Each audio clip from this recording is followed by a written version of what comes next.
Here's how summons should work for your Tesla, where you can press the button and have it go in or out of a tight garage space. But if it stops working, here's some ideas you can try.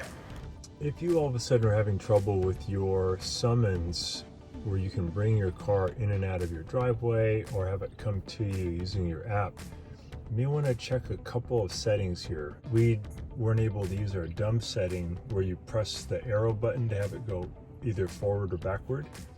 So we found out that just one of our settings was off.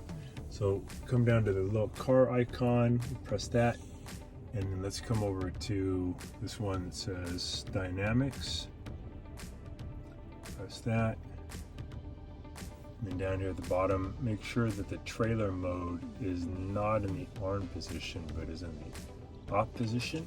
And on your app, make sure that you're not in the valet mode. And then you want to come over to self-driving, this one, click on that.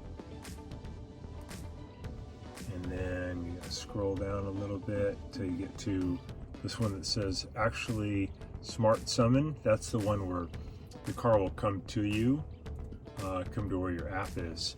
So make sure that's in the on position. It should turn blue.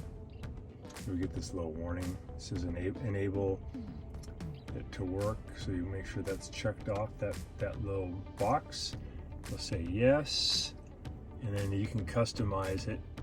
That's really just keeping the car from going too far toward an obstacle.